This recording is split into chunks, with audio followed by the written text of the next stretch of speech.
everyone, welcome to Chat with Cait. I'm super excited to have my friend Aimee here with me. Welcome, Aimee. Thanks for joining us. Thanks so much for having me. If you guys don't know, Aimee and I, this is round 2 of this interview. We filmed some footage for about half an hour, and then Aimee's phone decided to overheat, and then she fixed it, and then my computer had insufficient storage to record. So if we look a little bit like, it's because we've been recording for a while and trying to make it work, but hey, third time is a charm. So we are going to try this again. And we're going to jump right in. Aimee's going to share with us like a little bit more about who she is other than Aimee and what she does. Yeah, all right. Third time's a charm, right? So, hey, my name is Aimee and I am a creative. I'm a creative person. I used to say that I used to define myself by my job. I used to define myself by what I was doing right in that present moment. But it's very much like I'm a creative person. I enjoy being an artist. I enjoy cooking, playing, like being a creative person. And yeah, I guess what that looks like and feels like right now is that I draw the things around me in what I call joyful line drawing. So continuous line drawing of the things that bring me back home to myself. So I started drawing as a profession, shall we say, about a year ago now, a year and 1 month.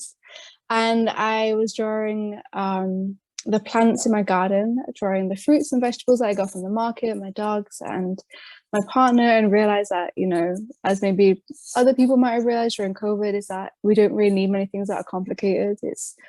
It is the fresh fruits and vegetables, the loved ones in our lives that bring us back home to ourselves, that ground us, that make us feel whole. And yeah, so right now I've been very much focused on doing line drawings. I also draw hand drawings and clothing that I pick up to try and combat the multitude of like just clothing we have in this world. I also do stickers, and then most recently I started to do workshops, which combined my love of kindergarten teaching, cooking, and drawing like all together in one. Yeah, I was actually going to ask you about that. So now for about a year, your art has been your main focus. Before that, you were teaching. And that kind of goes into my question about what inspires you. So if you want to share with everyone, you know, what inspires you. I already know that you love kids and that they inspire you, but I'm sure people would love to hear about that. Yeah, so what inspires me? I mean, there are so many things that inspire me. I'm forever inspired by nature. I'm inspired by it's funny because I had like a really good answer to this before. So I don't want to like regurgitate the same thing. So I'm guessing like what inspires me right now in this moment is the fact that we can have really good conversations over this thing called the internet. I'm inspired by the colors that I'm seeing outside my window, the way the light hits the leaves in certain ways. I'm inspired by smells and the way that we're sentient beings, that we have all these like incredible senses. I think there's more than 5, but let's say 5 for now. We'll say 5 for now. That's debatable. I'm inspired by the depths in which when we have a conversation with someone, we can read between the lines, that we can talk through not only our voice, but through our eye contact, through our body, through double meanings, through metaphors, through riddles. Like I'm inspired by the ideas that there are symbols and there are signs all around us. I'm inspired by dreams. I'm inspired by children's art and the way that they express themselves with no walls and no containers around them. They're just free. They haven't been programmed, or they're not absorbing any of the fear which is collectively around us. Yeah, there's so many things that inspire me. I love it. And the other part, which I'm hoping we'll be able to find, including Aimee talked about how she always saw herself as kind of like a sponge, right? You feel so inspired by the people around you, by everything around you. And you can really see that in your art. And at the bottom of this interview, I will definitely link Aimee's art page if anyone wants to check it out. and see what her art is like. It's absolutely beautiful. She's going to be doing a beautiful feminine piece for me. I'm going to keep it a secret for now until we get that done, and then I'll share that. But that kind of leads me into my next question. So we've talked a lot about what inspires you, but now let's talk about maybe some struggles you've had or tough moments you've had that you've overcome and how you overcame them. Some struggles that I've overcome. I think if we talk about being a sponge, when I first started to make friends in Chiang Mai, a friend of mine pointed out that this was not the voice that I used, but I used a much more higher pitched voice.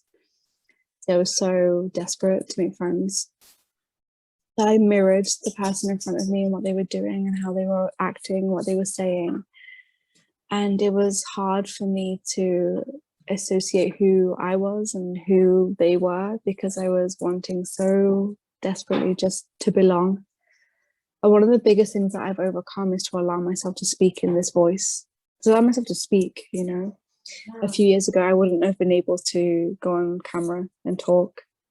I wouldn't feel relaxed to share my thoughts out loud.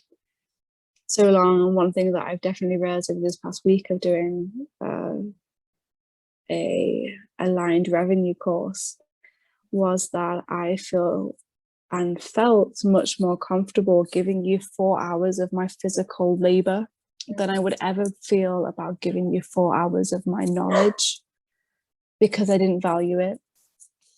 And one of the biggest things I have to come with that is knowing that we are all beacons of knowledge.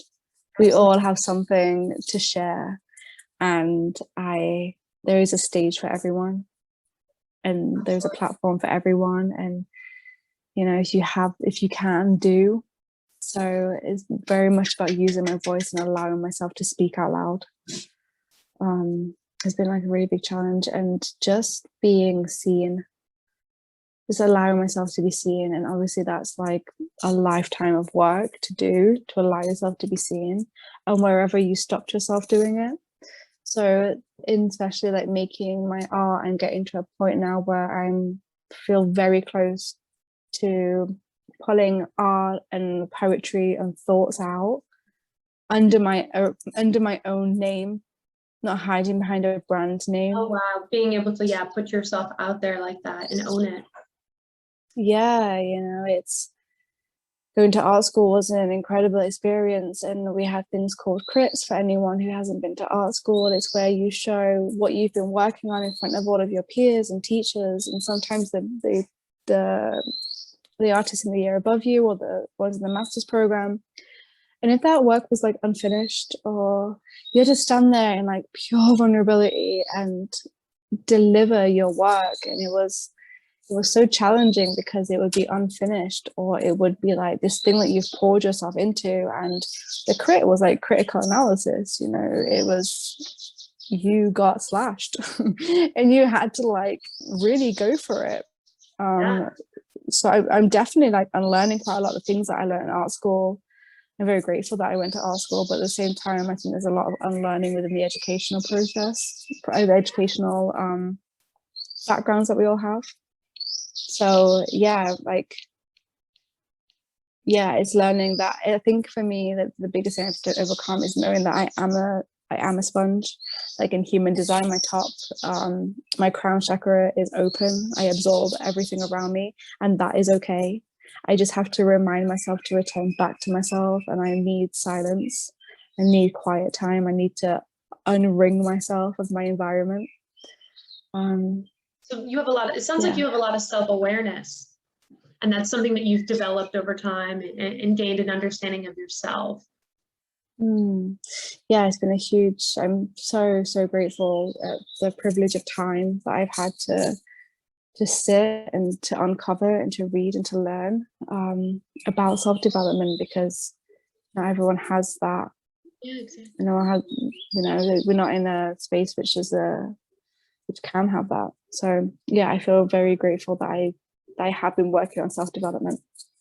Amazing. And then that kind of ties into, if you had to give one piece of advice to a woman watching this of any age, what would it be?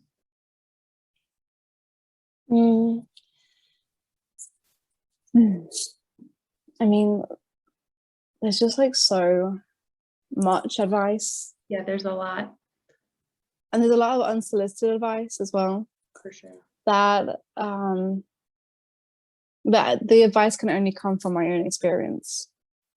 And one thing that I put inside every package that I send to people in the post, these like love letters that I send people when they buy something from me, is that I have a post-it note. I have a print which says share your joy, it's your secret sauce. And what that means is that whatever lights you up in this world, whatever you're really excited and passionate about, whatever you can't get enough of, you can't get enough of talking about, you can't get enough of seeing or saving pictures of or taking photos of, you know, or this one thing, that's what you need to share in this world. This is what you need to share. Is no one else is going to be excited about that thing as you are, and it will change. It will always change as we grow and develop. Our joy will change. But I would just encourage anyone to just sit down and think about like what lights you up. What is that joy? Like what do I want to bring into this world? It doesn't have to be that complicated. It can literally be that you're really excited about, I don't know, what's around me. Like you're really excited about dots and circles. So, you know, draw them, share them, put them on things. I love it. It doesn't have to be complicated. And so what books or resources would you recommend to someone? Like what books or resources have changed your life and that have made you the woman that you are today? Oh my God, I really don't read that much. Okay, I'm a very visual person. learner. So the things that I've like changed my life, and most recently it was getting a coach. I would recommend anyone out there to look at your environment and see who is surrounding you and who is giving you energy. Because I personally think that the people in the environment that you put yourself in is where magnetism happens. You have to see it to believe it. Like always surround yourself with people who are doing what you aspire to or are like a few steps ahead, because you're seeing to believe what's possible.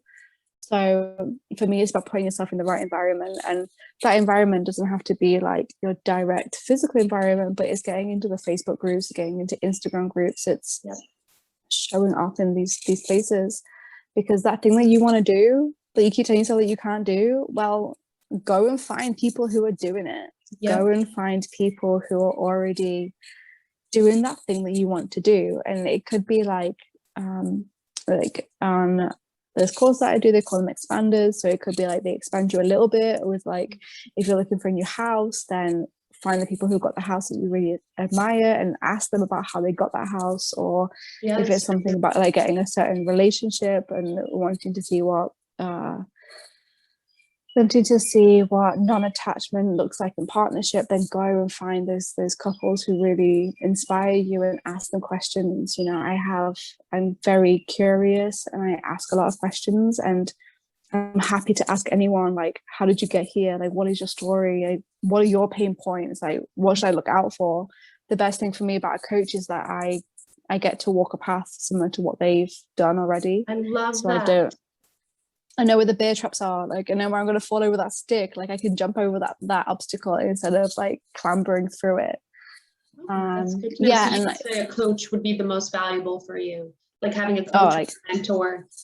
100% having someone, like having a guide, you know, in the story of your life. I think there's multiple guides, and just find the ones that resonate to you. And then I could think that the book that I read recently that was like gut-wrenching is definitely Daring Greatly by Brené Brown. Like I had to put the book down multiple times because it just put it like straight into the heart. It was like okay, check that out. And her name has been coming up on Barb's interview and now with you and somebody else. I'm like, she is all over right now. I gotta check out more of her content. Wow. Okay, so you would say coach definitely has been for you a valuable asset or valuable resource.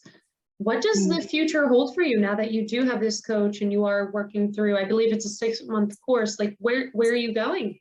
Yeah, I'm really excited. I'm so excited to go into an incubator, like a mastermind for 6 months. And where am I going? Like for me, my brand, Aimee of Aimeeemia, is something that I want to make. There are so many things that I want to do with this forming of it.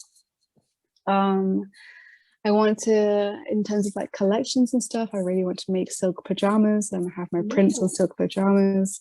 I really want to make like tapestries that are like sensory based, as I'm a very tactile person. Like thinking about my lines being in these beautiful woven tapestries, which could be like a throw or like a throw for your bed, or you can wear it. I like multiple, I like things that have multiple functions, but maybe like the fibers are different. Like one is super soft, one's a little bit rough, and you get these like extra dimensions within this one thing.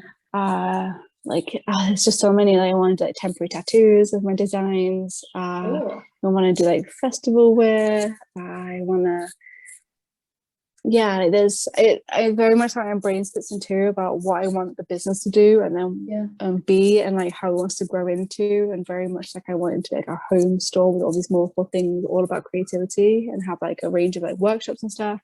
And then for myself, I want to get to a position where I'm sharing from the well that I can't yet put words to. So Aimee of Aimeeemia is very much based in the material world. It's about the things that we can see, the people, plants, pets, and fresh produce. And I'm very interested in going more into the more esoteric, like dream worlds, and making huge canvases and that you can get lost in.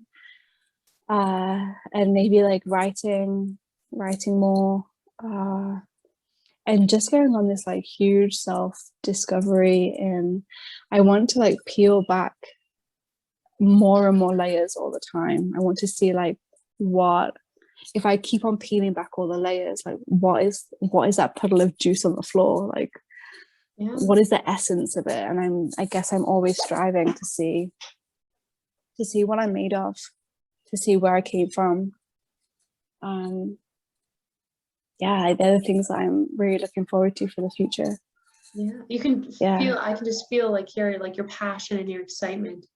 And I'm even thinking in my head as you're describing this, I'm like thinking of like tapestries and textured things. And I'm creative, but in my own sense, but just hearing that, I'm like, ooh, like I can't wait to see this.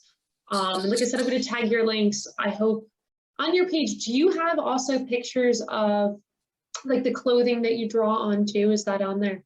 Because I'm still obsessed with this tropical guy. She developed this like tropical fruit shirt for Songkran, and I'm still obsessed when I think about it.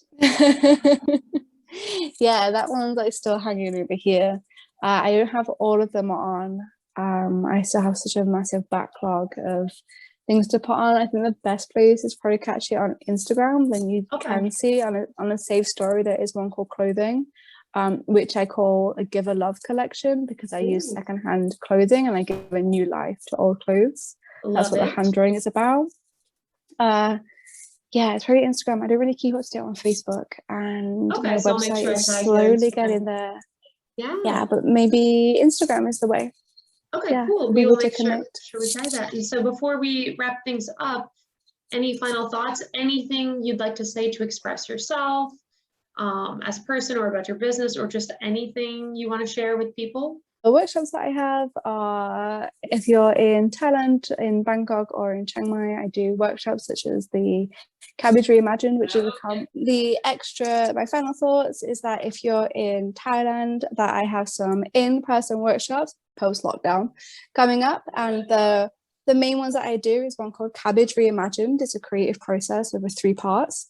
So it combines my love of kindergarten teaching with making with food, and then also drawing. So we learn how to draw continuous line drawing with the cabbage. We do turmeric printing, so we make like a repeat print. We turn that same half a cabbage we pickle it, turn it into sauerkraut, and then people get to take it home. Cool. So what's really good to me is that, you know, you get to take this thing home that you made, firstly, that you're really proud of. You take home drawings, and you take home like wrapping paper that you've made with natural dye, turmeric.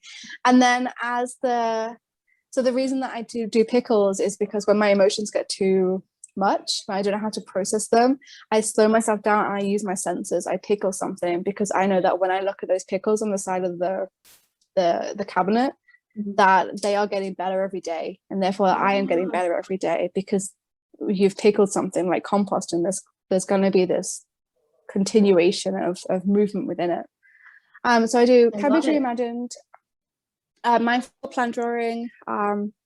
I can't draw workshop, which is for anyone who's ever said the phrase "I can't draw," and that's where we. What we do is we kill that limiting belief straight away by doing drawing exercises. Both of these are available on Zoom. Awesome. And I'm about to start doing sensory workshops for children. So doing things like that are really exciting, like maybe doing planting with mud, or playing with spaghetti, making Play-Doh, like anything that I can get where the children are using their hands, and then we'll make things like storytelling throughout it. So yeah. Great. Well, I'm happy you've shared that in the final thoughts. Thank you so much for being vulnerable and being here to do this interview, and your patience with all the technical difficulties. It was absolutely delightful talking to you.